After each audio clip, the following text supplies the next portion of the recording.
So, I've had a lot of people reach out to me concerned about the coronavirus for obvious reasons.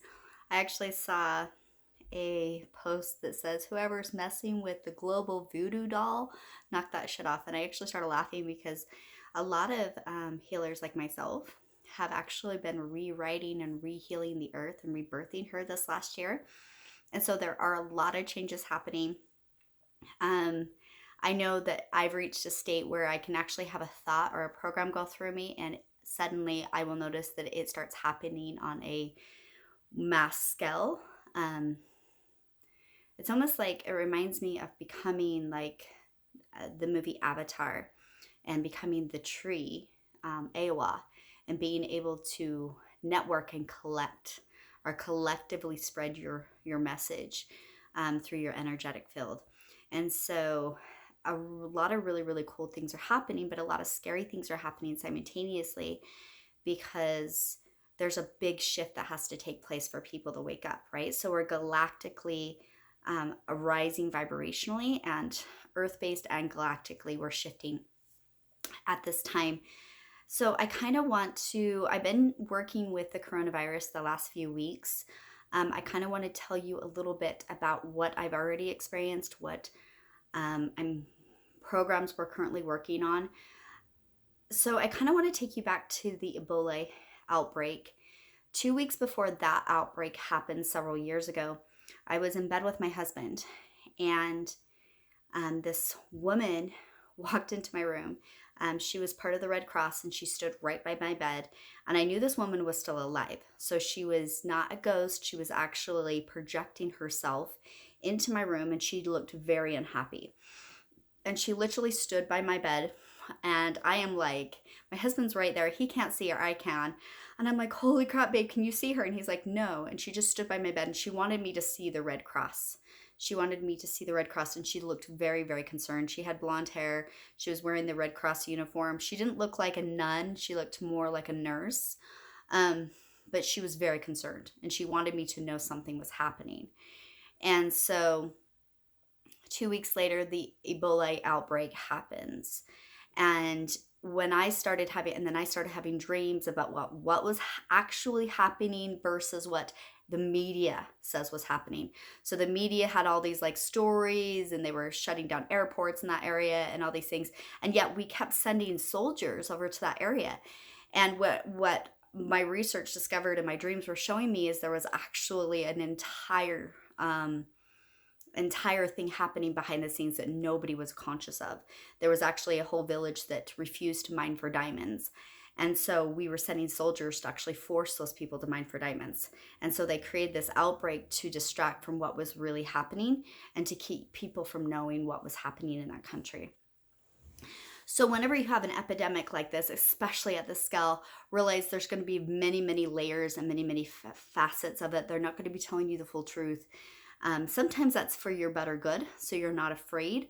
Sometimes that's completely detrimental because you're buying up all the tissue paper. Okay, so I'm gonna go into kind of so far what I've seen and experienced. So I don't know if you noticed, but there's a lot more angels and demons on planet Earth right now than normal.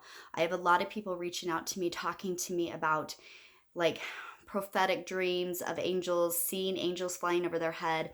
A lot of people are being possessed. I was in Vegas the other day. I saw a demon in a man, and I immediately rebuked it out, and he immediately started to throw up. Okay. And so there is a lot more demons on planet Earth and a lot more angels on planet Earth than normal, which tells me there's a huge shift happening. Now, you don't have to believe in angels and demons. Really, honestly, all of it's true and all of it's bullshit. So it's just based on the levels of awarenesses. Pretty soon you get past those, but they're all very valid and they're all very real depending on whatever's happening or whatever the masses currently are, the current vibration is of the masses. So a lot of people resonate with angels and demons, and so we're going to have a lot of that in our energy field right now, while people are praying for protection and others are scared and in fear, and they're going to come up and feed from that fear. Okay, So what I experienced probably about before this outbreak ended up becoming very big, it was actually before the coronavirus was very even well known. It was about the same exact time actually that it was released in China. I was in Rome and I was on a train, and that day I had reached a very high. I had climbed up a mountain, Mount Vesuvius or something like that. I had painted this trip to Paris and to Rome 5 years earlier, and I didn't know why, but it was like very put like in my memory, and I painted it, and I painted it exactly. I painted the exact road. I painted the road before the Paris, before the Eiffel Towers. I had painted all of this 5 years previous because I knew something big was going to happen. But that day when I was climbing up that mountain, I had a massive download, and I reached such a heightened state that I was able to basically channel connect completely with the divine. So I could see into the heavens, I could see into the future, I could see into everything with complete accuracy. What I've become is a bridge between heaven and earth. It's the Star of David. It's the integration. I've become turquoise, which is that sacred stone. This is why Indians will carry it. It's what we need in the last days to protect ourselves, because it filters out a lot of the negative energy. If you notice, the coronavirus is attacking old people and people with immune disorders and stuff, because they hold on to a lot of the past, a lot of trauma, a lot of old stories, things like that. And so the turquoise will actually purify that, and it will actually eliminate that. So I would recommend you would go get some turquoise for your family, and put some necklaces on, some gems. Again, this is why the Indians, I don't know if they realize it, but this is why they wore it, was because they knew in the last days it would help protect them. So like I said, back before it got released, I climbed up that mountain. I reached a very heightened state, and while I was up there, it showed me a lot of what was happening. But by the time I got back to the train, I had reached a state that every time I closed my eyes, I had very, very vivid visions, very, very vivid visions. And the vision that I kept seeing was this beautiful woman. She was blonde. And she had an entire army behind her, She was coming up out of the water, and she had this like wedding gown. So we have the divine marriage happening right now. She has this beautiful wedding gown that stretched so far. Her veil was clear in the back, that she had tons and tons of soldiers behind her. We're talking about hundreds and hundreds lined up behind her, each in so much gems and so much gold. There was complete abundance. Like there was no lack. It was like an entire army of like just the most expensive clothing you could possibly imagine. Humans never even seen this beautiful of clothing. I guess that's not never, but it's just really elaborate. And then what was beautiful about this goddess is she had children 8 years old and older on each side of her. So it went her in the front. The army was following behind her, holding up her veil. And then there was children lined up on each side, ready to defend and fight with her, because that's how much they trusted her. And they were all coming up out of the water. And she rose up a sword, and this sword was just like covered with gems, most beautiful sword I ever seen. And she said to me, she says, "Natalie, I'm coming." She says, "We're coming, be prepared for us." And I was like, okay, that's kind of crazy. Later that night, as we were going back, I saw a demon climbing off the side of a building, but I didn't want to say anything because I thought it looked a little bit crazy. But by the time we get up to our Airbnb, my husband felt something. He locks the door. And that morning around 3 a.m., I am being choked to death. And this demon says, "We have marked your death." And he told me the timeline. It was between 2:47 and 3:07. But he didn't tell me the date, and he didn't say if it was morning or afternoon. But it was so traumatizing, or it was so real, that it literally like just shook me to my core. And fast forward to this last 2 weeks, some really insane things have happened to me. When I was down in Vegas, I literally went through an entire death and rebirth. This is what's crazy, is I had so many angels around me anointing me, men in white gowns anointing me, gold. They had gold. Like they kept bowing my head, and they put this like marking, kind of like an avatar on me. And every time I went like this, it would like It was really, really insane. A lot of ordnance work was happening. I was able to cross the veil, and then again, this galactic, or this angel type woman was there, and she fell into my body. Like, it was really, really, really a beautiful experience. I remember when I woke up, I was shaking so much, and my body was just like shaking, like it was so like overstimulated.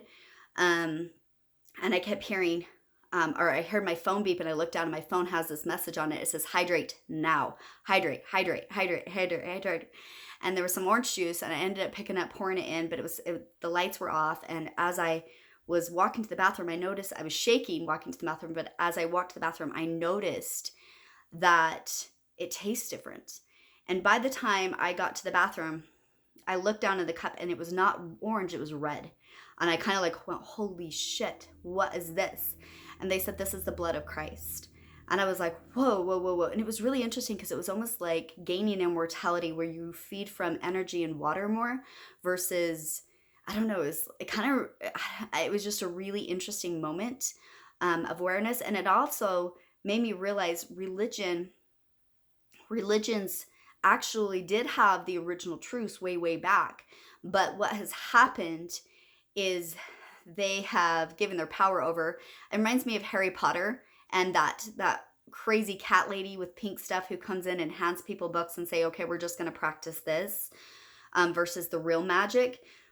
So I think what really needs to happen is spirituality and religion need to merge, because they're both valid.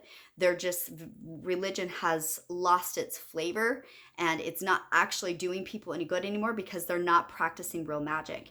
They're not able to have these rebirths and these integrations and these divine experiences where they're meeting Christ and God, which I have in multiple cases, because this year they killed me and brought me back, killed me and brought me back, killed me and brought me back. Because it's kind of like the Egyptians. I'm crossing over a lot so that I can integrate. So I can integrate on a higher plane and become that Star of David between heaven and earth. I just recently went through a sacred marriage with Ra and Hathor. And what's interesting is, like, they spread the God seed everywhere, and now they're funneling all of that power back up into the one true God, or whatever it is they want to believe. And so it's just this pull and integration of back to one. And when I was studying this, I realized this is what the pharaohs and the kings would do, is they believed they needed to cross over, and that's why their entire tombs and the pyramids were created, was to help them cross the other side, because they were doing it not just for themselves, but for their own people, to help their people cross over and to merge with the heavens, so they weren't stuck in this dimension of recycling and reincarnation. And so that is what I've been achieving and doing, and I've earned my wings now, which is pretty freaking awesome. But what I'm trying to say about this virus, and I'm going to probably do another video here soon, is, yeah, I'm going to have to make another video here. This is a lot of information. Is this virus is coming to cleanse this earth. So there's a massive cleanse happening. And so I'm going to talk to you a little bit about the war between darkness and light. So a lot of times, what has happened is the light and the darkness has been judged. Instead of finding acceptance for it, we said you are bad, evil, and wrong. And they're angry because we're denying them their heaven. Their heaven's going to look different than our heaven, but their heaven is still their heaven. And they have the right to decide what works for them. And if we actually would stop judgment and allow them to shift, there would be balance. And there wouldn't be so much darkness and evilness, because they're having to hide in the shadows, which is a lot of the reason why this coronavirus is coming out, is because we're learning to integrate and to find full acceptance for all. So I'm going to do another video for some of the other things that we're shifting through dynamic collectively, and hope you watch.